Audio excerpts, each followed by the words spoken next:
Pour notre prière ensemble ce soir. Psaume 145.9 à 16.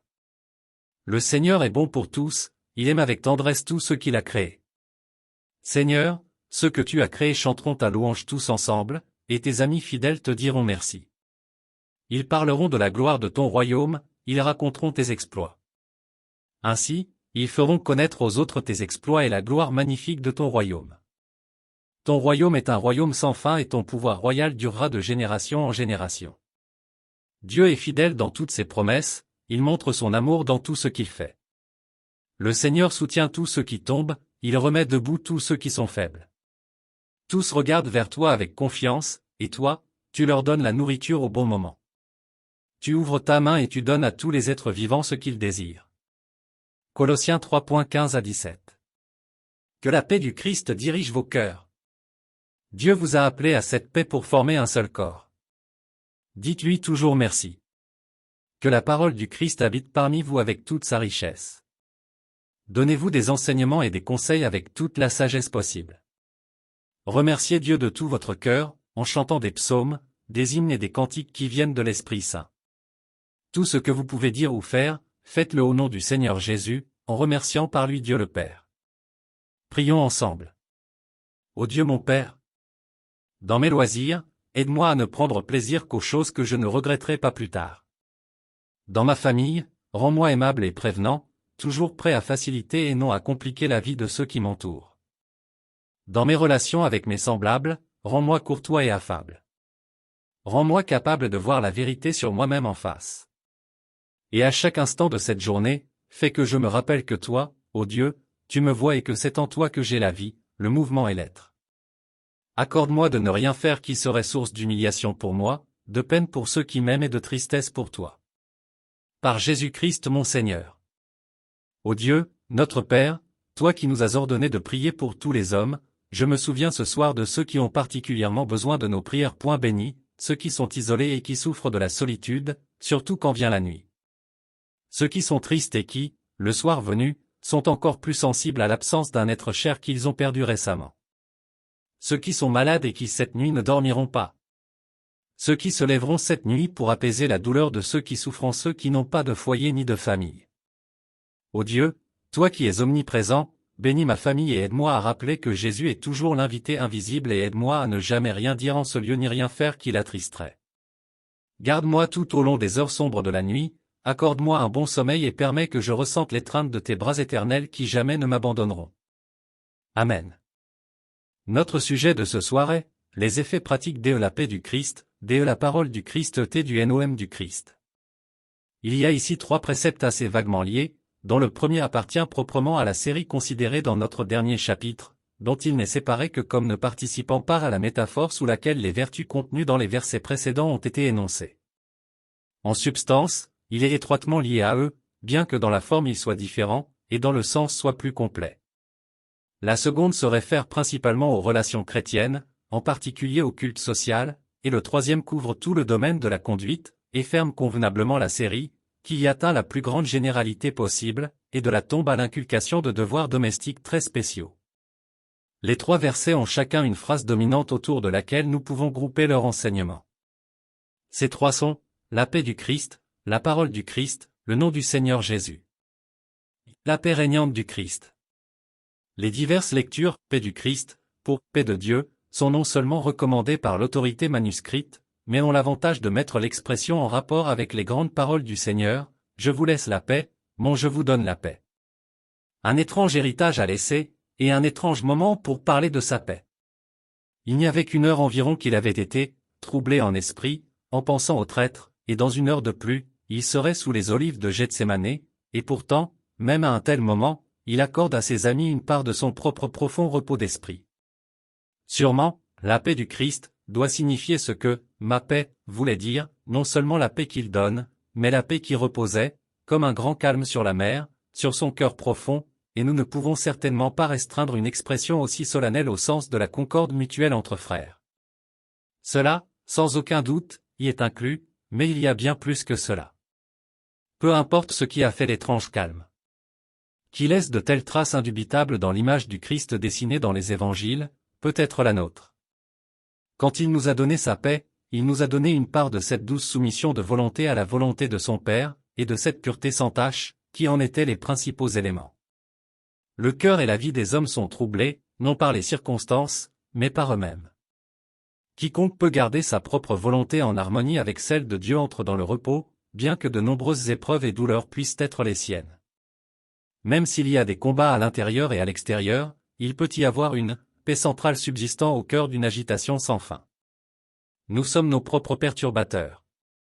Les mouvements rapides et avides de notre propre volonté nous maintiennent agités. Abandonnez-les et le calme vient. La paix de Christ était le résultat de l'harmonie parfaite de toute sa nature. Les passions n'ont pas combattu la conscience et la raison, et la chair n'a pas convoité l'esprit. Bien que cette union complète de tous nos êtres intérieurs dans la douce concorde de l'obéissance parfaite ne soit pas atteinte sur la terre, pourtant ces commencements nous sont donnés par le Christ, et en lui, nous pouvons être en paix avec nous-mêmes et avoir un grand pouvoir dominant liant tous nos désirs contradictoires en un seul, comme la lune attire après elle les eaux amoncelées de la mer. Nous sommes appelés à améliorer ce don, à laisser la paix du Christ pénétrer dans nos cœurs. Le moyen le plus sûr d'augmenter notre possession est de diminuer notre séparation d'avec lui. La plénitude de notre possession de son don de paix dépend entièrement de notre proximité avec le donneur. Il s'évapore en transportant. Il diminue comme le carré de la distance de la source. Ainsi, l'exhortation à la laisser régner en nous sera mieux accomplie en gardant la pensée et l'affection en étroite union avec notre Seigneur. Cette paix doit régner dans nos cœurs. Le chiffre contenu dans le mot traduit ici par « règle » est celui de l'arbitre ou de l'arbitre au jeu, qui, regardant de haut l'arène, veille à ce que les combattants s'efforcent légalement et décident du prix. Peut-être que la force de la figure a été effacée du mot par l'usage, et la « règle » de notre interprétation peut être tout ce qu'elle signifie. Mais il ne semble aucune raison de ne pas garder toute la force de l'expression, qui ajoute du pittoresque et du sens au précepte. La paix du Christ est donc de s'asseoir sur le trône comme arbitre dans le cœur, ou, si nous pouvions donner une forme médiévale au lieu d'une forme classique à la figure, cette belle souveraine, paix, doit être la reine du tournoi, et ses yeux pleuvent sur l'influence et jugent le prix. Lorsque les impulsions et les raisons rivales distraient et paraissent. Pour nous tirer dans des directions opposées, quelle règle ce qui doit prévaloir? Comment la paix du Christ peut-elle faire cela pour nous? Nous pouvons faire une rude épreuve du bien et du mal par leurs effets sur notre repos intérieur. Tout ce qui trouble notre tranquillité, froisse la surface pour que l'image du Christ ne soit plus visible, est à éviter. Cette immobilité de l'esprit est très sensible et recule devant la présence d'une chose mauvaise. Que ce soit pour nous ce qu'est le baromètre pour un matelot, et s'il coule, soyons sûrs que l'orage est proche. Si nous constatons qu'un certain comportement tend à rompre notre paix, nous pouvons être certains qu'il y a du poison dans le courant d'air qui, comme dans les vieilles histoires, a été détecté par la coupe tremblante, et nous ne devrions plus boire. Il n'y a rien de si précieux qu'il vaille la peine de perdre la paix du Christ à cause d'elle. Chaque fois que nous la trouvons en péril, nous devons revenir sur nos pas. Vient ensuite en annexe une raison pour cultiver la paix du Christ, à laquelle aussi vous avez été appelés en un seul corps. Le but même de la convocation et de l'invitation miséricordieuse de Dieu à leur égard. Dans l'Évangile était qu'ils puissent partager cette paix. Il y a plusieurs manières de mettre le dessein de Dieu dans son appel par l'Évangile, il peut être représenté sous plusieurs angles et de plusieurs points de vue, et il est glorieux de tous et de chacun. Aucun mot ne peut exprimer toute la plénitude à laquelle nous sommes appelés par son merveilleux amour, mais aucun ne peut être plus tendre et plus béni que cette pensée, que la grande voix de Dieu nous a appelés à participer à la paix du Christ. Étant ainsi appelés, tous ceux qui y participent se retrouvent bien sûr liés les uns aux autres par la possession d'un don commun. Quelle contradiction donc d'être invoqué pour bénir une possession si bénie, et de ne pas la laisser régner souverainement dans le modelage du cœur et de la vie. Quelle contradiction, en outre, d'avoir été réunis en un seul corps par la possession commune de la paix du Christ, et de ne pas lui permettre de lier tous les membres dans ses douces chaînes avec des cordes d'amour. L'emprise de la paix du Christ dans nos cœurs assurera le parfait exercice de toutes les autres grâces dont nous avons entendu parler. La brusquerie même de l'introduction du précepte suivant lui donne de la force, et soyez reconnaissants, ou, comme nous pourrions traduire avec une précision qui n'est peut-être pas trop minutieuse, devenez reconnaissants, s'efforçant d'atteindre une gratitude plus profonde que vous ne l'avez encore fait. Atteint. Paul est toujours susceptible de s'enflammer aussi souvent que sa pensée lui fait voir le grand amour de Dieu en attirant les hommes à lui et en leur donnant de si riches dons. C'est tout à fait caractéristique de son style d'éclater en éclats soudains de louange aussi souvent que son chemin le conduit à un sommet d'où il aperçoit ce grand miracle de l'amour. Ce précepte interrompu est précisément comme ces jets soudains de louange. C'est comme s'il s'était interrompu un instant. La ligne de sa pensée, et avait dit à ses auditeurs, pensez à ce merveilleux amour de votre Dieu Père. Il vous a appelé du milieu de votre paganisme, il vous a appelé d'un monde de tumulte et d'une vie d'agitation troublée pour posséder la paix qui couvait toujours, comme la colombe mystique, sur la tête du Christ, il vous a appelé en un seul corps, nous ayant unis dans une grande unité, nous, juifs et gentils, si largement séparés auparavant. Arrêtons-nous et élevons nos voix pour le louer. La vraie gratitude jaillira à tout moment, et sous-tendra et se fondra avec tous les devoirs. Il y a de fréquentes injonctions à la gratitude dans cette lettre, et nous l'avons à nouveau enjointe dans les derniers mots des versets que nous examinons maintenant, afin que nous puissions différer toute remarque supplémentaire jusqu'à ce que nous en venions à les traiter. 2. La parole qui habite le Christ. La référence principale de ce verset semble être le culte de l'Église, la plus haute expression de son unité. Il y a 3 points imposés dans ces 3 clauses, dont le premier est la demeure dans le cœur des chrétiens de Colossiens de la parole du Christ, par laquelle on entend, comme je le conçois, non pas simplement la présence du Christ dans le cœur, comme un moniteur intérieur, mais le séjour du corps défini de vérités contenues dans l'évangile qui leur avait été prêché. Cet évangile est la parole du Christ, dans la mesure où il en est le sujet. Ces premiers chrétiens ont reçu ce corps de vérité par un enseignement oral.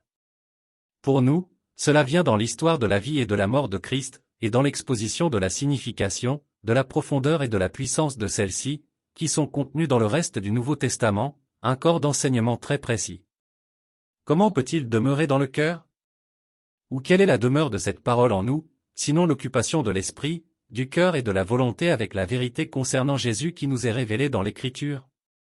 Cette demeure est en notre propre pouvoir, car il s'agit d'un précepte et non d'une promesse, et si nous voulons la voir, nous devons faire avec la vérité religieuse exactement ce que nous faisons avec les autres vérités que nous voulons garder à l'esprit, réfléchissez utiliser nos facultés sur eux, être perpétuellement récurrents à eux. Peu de choses manquent plus aujourd'hui que cela. Le christianisme populaire de l'époque est fort dans le service philanthropique, et certaines phases de celui-ci sont pleines d'activité, d'évangélisation, mais il manque cruellement de compréhension intelligente des grands principes impliqués et révélés dans l'Évangile. Certains chrétiens ont cédé aux préjugés populaires contre le dogme et en sont venus à détester et à négliger le côté doctrinal de la religion, et d'autres sont tellement occupés à de bonnes œuvres de diverses sortes qu'ils n'ont ni le temps ni l'envie de réfléchir ni d'apprendre, et pour d'autres, les soucis de ce monde et les convoitises d'autres choses, entrant dedans, étouffent la parole. Un christianisme purement intellectuel est une chose très pauvre, sans aucun doute, mais cela a été si longtemps et si fort dans nos oreilles depuis une génération, qu'il y a un grand besoin d'une prédication claire de l'autre côté, à savoir qu'un simple christianisme, le christianisme émotionnel est encore plus pauvre, et que si le sentiment d'une part et la conduite de l'autre doivent être dignes d'hommes ayant la tête sur les épaules et le cerveau dans la tête, les sentiments et la conduite doivent être construits sur un fondement de vérité crue et réfléchie. Dans la monarchie ordonnée de la nature humaine, la raison est censée gouverner, mais elle est aussi censée se soumettre, et pour elle la loi est valable, elle doit apprendre à obéir pour pouvoir régner. Elle doit s'incliner devant la parole du Christ, et alors elle balancera droit le royaume de l'âme.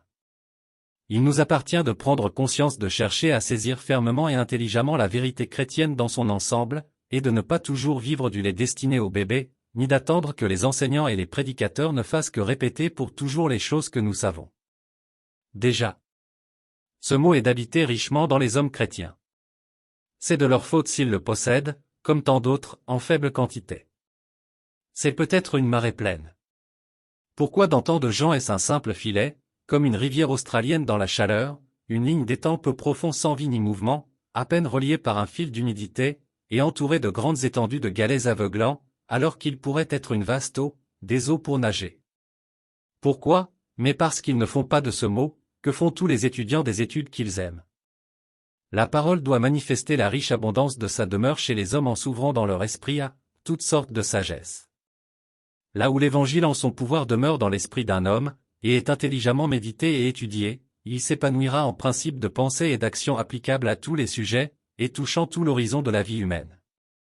Toute, et plus que toute, la sagesse que ces faux docteurs ont promise dans leur mystère, est donné aux enfants et aux simples qui chérissent la parole de Christ dans leur cœur, et le plus petit d'entre eux peut dire, « J'ai plus de compréhension que tous mes maîtres, car tes témoignages sont ma méditation. » Cet évangile que l'enfant peut recevoir a des richesses infinies dans une pièce étroite, et, comme une petite graine noire, pour toute sa forme humble, a caché en lui la promesse et la puissance de la beauté merveilleuse des fleurs et la nourriture des fruits cultivés et soignés dans le cœur où elle est semée, elle se déploiera en toute vérité qu'un homme peut recevoir ou que Dieu peut donner, concernant Dieu et l'homme, notre nature, nos devoirs, nos espérances et nos destinées, les tâches du moment, et les gloires de l'éternité. Celui qui l'a et le laisse habiter richement dans son cœur est sage, celui qui ne l'a pas, à sa dernière fin sera un insensé. La deuxième clause de ce verset traite des manifestations de la parole qui demeurent dans le culte de l'Église. La possession individuelle de la parole dans son propre cœur ne nous rend pas indépendants de l'aide fraternelle. C'est plutôt le fondement même du devoir de partager nos richesses avec nos semblables, et d'augmenter les nôtres par les contributions de leur magasin.